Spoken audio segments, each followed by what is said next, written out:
Hey guys, and welcome back. I'm actually like a little nervous and excited to film this video. I've never filmed a mukbang on my own before. I have done one with my friend Whitney. This is like the first one that I'm doing on my own, and I don't know, I'm feeling a little bit nervous about it. I just ordered a bunch of sushi stuff. I know this is a lot, but I feel like people do have a lot of food in mukbangs. I did just get back from my vacation with my parents. My hair is definitely greasy. I just wanted to film this video before I actually showered. I thought about showering before sitting down and filming, but then I just, whatever. I hope you guys enjoyed this video and thank you for watching. Oh, I put on a new phone case on my phone. I really hope I'm in focus, by the way. I don't think my camera has an autofocus, so I kind of just had to wait. Well, it has like an autofocus, but it's very slow. So I had to wait for it to kind of focus on my face. I'm trying not to move too much, but I really hope that it is clear right now. But I did put on a new phone case. This is like a Galaxy background. I got it off Amazon. I thought it was kind of cool because I really like Galaxy space related things. I ordered all this through Skip the Dishes, and whenever I order from Skip the Dishes, I always ask for 2 pieces of cutlery or like 2 chopsticks,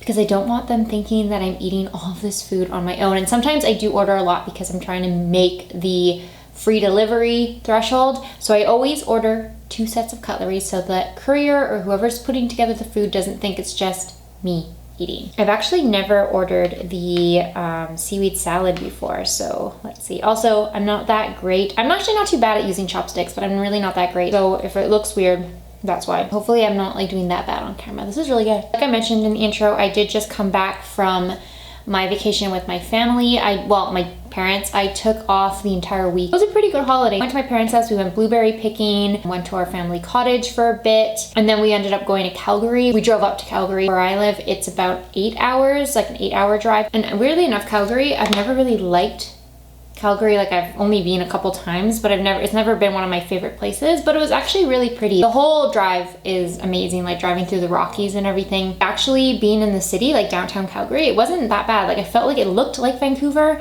and it felt like Vancouver, except that there weren't that many people. And we visited my great uncle and aunt who live up there. They're like in their 90s. They still live alone. They're doing really, really well, except they have walkers and they can't really hear. So it was really nice to hang out with them and kind of get to know them a little bit better. And my great uncle, he's my grandpa's brother. My grandpa passed away back in 2014.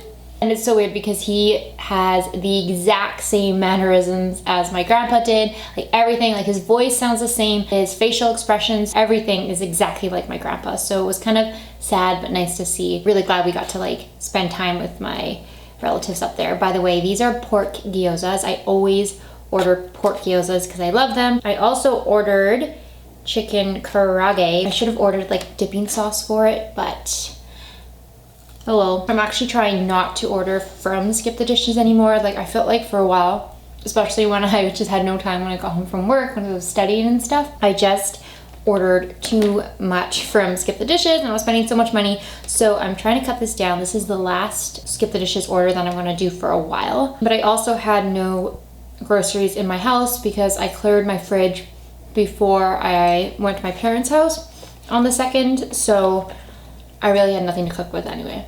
I hope these edamames are good. Sometimes I feel like it's really hit or miss with these. Well, they're cold now because the food was sitting for a while I was trying to set up the camera because the natural light was really messing me up. I did order 2 rolls, by the way. I love the ginger that comes with sushi. It is one of my favorite things. It's so good. I don't know why people don't eat it. So I ordered spicy tuna, and I was gonna order just like regular California roll, but then I saw that they had deep fried California rolls, which I've never had before. So I really wanted to try them. They're probably gross. I don't know. Honestly, I don't know why I ordered them.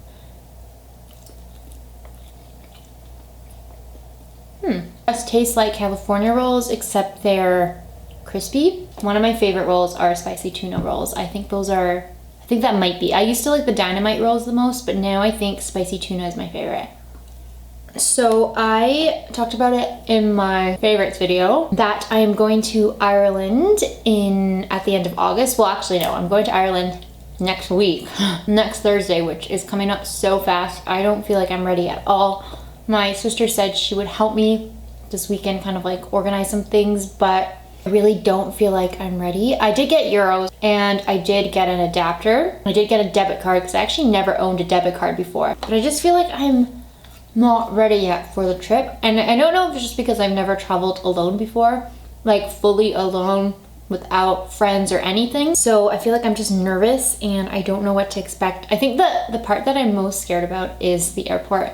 I don't know why. I get so nervous at airports and I feel like I'm just like so anxious about it. And I have a transfer. So that makes it like 100 times worse because I have to transfer in Toronto and wait there for like 4 hours. And it's just giving me so much like anxiety thinking about that transfer. I'm so nervous that something's gonna go wrong at the airport or on the plane. I just don't like airports at all. I also really don't like flying. I'm not scared of flying, I just get nervous about my ears because the last time I went on a plane when I went to Bali with my family, my ears hurt so bad. Like I had the worst experience. Like I felt like my head was going to explode when I was on that plane. And that has never happened to me before. Like my ears will usually plug. It's never been that much pain before. So now it's making me nervous to even think about getting on a plane. And that was actually the most pain I think I've ever been in my life before. Like it actually felt like my head was splitting. Chewing gum didn't work, swallowing didn't work, yawning didn't work, like nothing worked. It just hurt so bad. I was just like keeled over in my seat. That's really the only thing I don't like about flying. I don't like obviously being on a plane, but that's like the part about flying that I don't like at all. I haven't even made my packing list yet. Like I started to make it, but I haven't like put together what I want to bring. Only bringing carry-on. I feel like it's only 2 weeks, so I don't need to bring that much stuff, but I still need to like narrow down what I'm bringing. I need to make sure I'm not bringing too much liquid because that always gets me nervous too. Like when you put your bags through that security thing and then you realize you have too much liquid in your bags. What I did end up getting was a new perfume when I was in Calgary. This is the replica Lazy Sunday Morning. I picked up the rollerball because I feel like I would never go through a large size perfume. The perfume that I normally wear is the replica at the beach rollerball. I'm wearing that right now. That's like my normal perfume. Like I wear that perfume every single day. But I remember watching one of Kathleen Lights' videos before, and she said that scents are a really good way to remember things. So whenever she goes somewhere, she buys a perfume. So, oh my God, it fell in the karaage chicken. But then I decided to do the same thing and I just picked up the replica Lazy Sunday Morning. It's such a nice smell. It is really strong, like it's definitely stronger. I feel like it's stronger than at the beach. But then again, it's probably because I've gotten really used to at the beach and I don't wear anything else. So that perfume, I kind of don't even, like I barely smell it anymore. I'm not gonna wear it until I leave for Ireland. Like this is going to be my Ireland perfume. I do really like the smell. Like it's such a nice, comforting smell to me. Kind of just smells like, I don't even know what it smells like. It just smells really, really good. I almost want to say it has like a masculine scent to it. Like it's not super sweet or musky or anything. It's just kind of got that like cologne scent. I don't know, I really like it and I can't wait to wear it because this is my first solo trip and I really want to remember it. So I thought it would be fitting to buy a perfume. If you guys have ever traveled alone before, please give me some tips or just things that you would advise me about before I leave. I get really like nervous about these types of things, and I know some people are super calm and can travel anywhere alone, but I barely leave my house alone. Like I don't do things alone. I'm alone a lot of the time, but I don't like to do a lot of things alone, if that makes sense. So please, if you've traveled alone, please share your experiences, advice, tips, I don't know, just anything that you think might be helpful. I forgot one more thing that really makes me nervous about planes. It's putting my stuff in the overhead carry-on. I don't think I'm gonna be able to do it. I really don't. That's making me nervous just thinking about lifting my suitcase above my head. You know, I only recently found out that soybeans are edamame beans. For some reason, I thought soybeans were white. One of you guys had actually asked in one of my videos, I can't remember which one, but you wanted to know an update on my quarter life crisis, which is actually perfect because when I was wanting to film this video, I was like, well, I can talk about that in this video. I always feel like it's kind of a weird thing to talk about because like they exist, but they don't really have to exist. I did talk about this in a video back in January. I honestly don't really remember what I talked about in that video. Like I can't really remember like what I told you guys or what I did not tell you guys, but just to kind of give you a quick overview. I went through a really rough year last year. Like personally, it was a really tough year for me. Like I felt like I had gone through a lot of changes in my life. It was the whole moving out for the first time and living alone. Just like a lot of personal changes that I went through. And I also was super unsure about what I wanted to do in the future, like what I wanted to do for a career. It was just a lot of things going on that I was super confused about. And it was really bad because it was kind of just all of that stuff added up together. Anxiety about my future, going through all those changes in my personal life. And it was just all kind of adding up to where it became almost like unmanageable. Like I knew there was something I needed to change because I was just feeling so bad all the time. Just wasn't able to cope with all those changes and all that pressure that I was experiencing. I know it was really a really hard year. Like 2018 was definitely so far one of the hardest years of my life. And I really do think the 20s might be the hardest years of your life. I just have a feeling that the 20s are way harder than they should be. Like I always imagined they'd be a lot of fun and they'd be exciting and that they'd be the best years of my life. But honestly, I really don't like my 20s. Like I would skip to my 30s in a heartbeat if I could. I actually did read, or I heard on the news, did a survey on what is the least stressful year of everyone's lives. You stop worrying about making a living and you're more worried about just living. And it actually was the age of 44. Like I kind of want to just not have to worry about surviving anymore. Like I don't want to have to worry about paying bills and making enough money. Like I kind of just want to enjoy living, but apparently that happens when you're 44. The 20s are about figuring out who you are, trying to start your career and get things figured out, and then the 30s are where you are trying to start a family, which can be very stressful. This is like just generic. This is what they said in that news radio thing that I was listening to. So your 30s are when you're stressed about starting a family or you have a young family that you have to care for. And your 40s are when you are finally, like your kids are grown up, your career's in a good spot, and you're feeling good about yourself. So 44 is apparently the age to be. I don't know why I told you guys all that, but basically the 20s are really hard and they're very, very stressful. So I don't know, it was kind of all of this stuff shaking off that I'm still a student identity that I had, because when you're a student, you have all the time in the world. Like you are getting your undergrad, you are not expected to have a full-time job yet, and you're kind of just, like your career hasn't started. You're a student and you are achieving your degree so that you can get a job. So I had to kind of shake off that feeling. Kind of ended up now in a career that was nothing related to my undergrad. I graduated with a Bachelor of Science, and I'm currently in like fundraising and nonprofit. I started like working at the organization where I'm currently at when I was still in school. When I graduated from school, I had no idea what I was doing. Like I remember that summer I was like, I gotta find a job. I have to find a full-time job. I was debating carrying on with post-grad, but then I ended up getting hired full-time at that organization. So then I stayed there and I didn't go back to school, but I did spend that next 8 or so months getting applications ready for post-grad, which I never ended up following through with because I stayed working instead. I should also add that I had purchased my apartment in 2017, like fall of 2017. And that basically meant that I have to pay off my mortgage now and I gotta work. Like I can't go back to school and not be working full time. Kind of changed, like as soon as I bought my apartment, I just decided to keep working. That created I felt a lot of regret almost, and I just felt like I chose the wrong thing.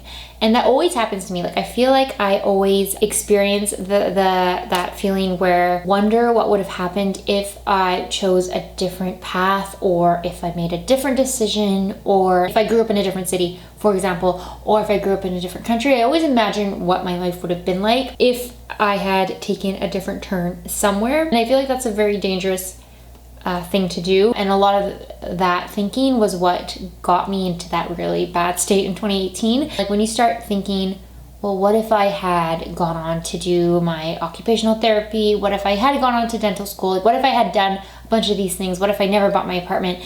And it just starts putting all these weird thoughts in your head, adds a lot of stress, anxiety, and regret and dissonance. I was doing that a lot because I just didn't know what I was doing. I didn't know where I wanted to go. And that basically led to my quarter life crisis.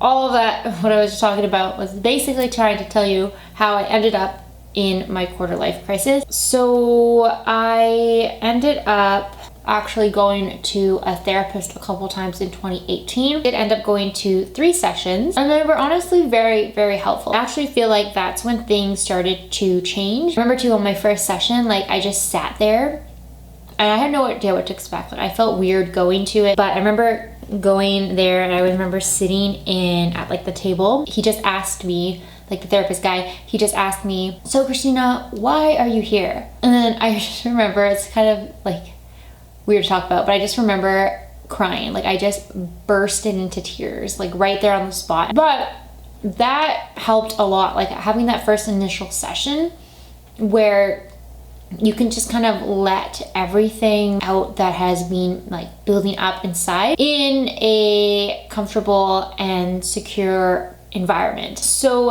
then after that point, so after I'd been through a couple sessions, I started thinking that it didn't really, like things were just going to pan out the way that they were going to pan out. I stopped imagining alternatives to where I would have ended up if I had done this. Basically stopped having those like alternate realities, just started thinking and reflecting on what my life was currently like. So what I ended up doing was making a list of careers and job opportunities. I kind of narrowed it down to like, what are the things that interest me most? The other thing that I thought was really helpful for me, I don't like view a career as a permanent thing.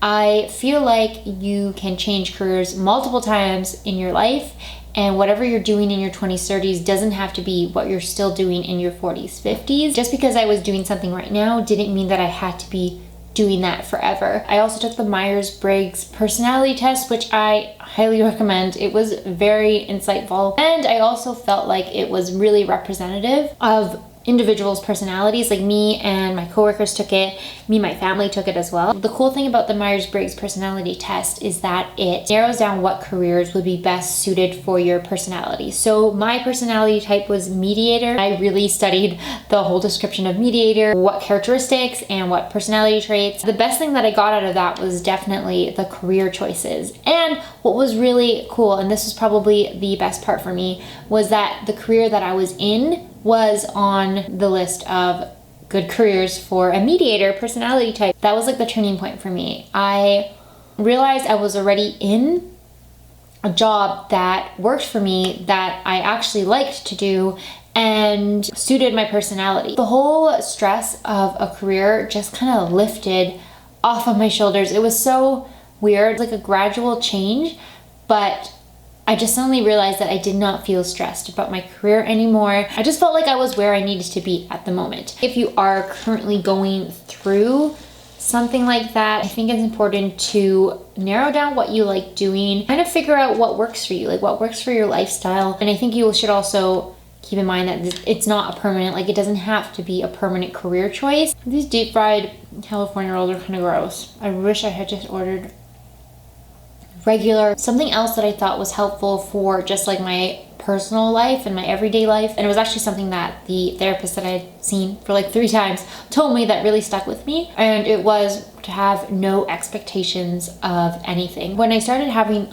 no expectations about things, I just felt less disappointment, less anxiety, less stress about things. I don't know, I just felt better, and it was a lot easier to get involved in things and to participate, which I really wanted to try to do more in 2019. I just felt like I was always staying home and not doing things. I still stay home quite a bit, but I was doing that less once I started having that no expectations mindset. I don't know, I feel like it just kind of works itself out. Like I said, quarter life crises, I don't even know if they're real. They're so specific to an individual. At the same time, we all experience similar thoughts in our 20s, at least most of us, maybe not all, but most of us have similar feelings of stress and anxiety about careers and stuff in our 20s, especially when you're going through a lot of other changes in your life too, which I feel like once you hit the mid-20s, things just start changing with all of that pressure and mindset that's been like ingrained in us to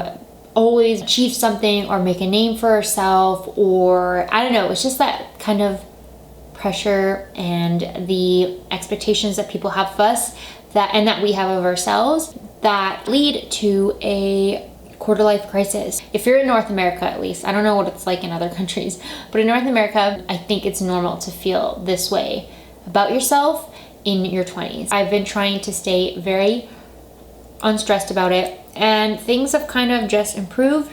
Like, I feel happy a lot more now. I still have moments that I get kind of down about life in general, but for the most part I feel like I've improved a lot. Like, I'm feeling a lot more calm. I feel a lot less stressed about things. I think I'm almost at the end. It's weird to say, but I feel like I'm almost at the end of my quarter life crisis, worrying about where I'm going to be in 5 years. I honestly just don't care. Like, I feel like I'll be wherever I am and it's going to be fine. So yeah, that is my quarter life crisis chat, and I'm really full. I think I'm only eating because I'm still sitting here and talking. Didn't do that bad. I have 2 gyozas left. I have quite a bit of that chicken left. I have like a whole lot of edamame left, and I have a lot of sushi left as well. Oh, there is one more thing that I just wanted to bring up. My sister asked me to do her makeup for her wedding, and I am not a makeup artist. I actually am not really good at doing makeup on other people. That and my Ireland trip are pretty much the only stressful things in my life right now.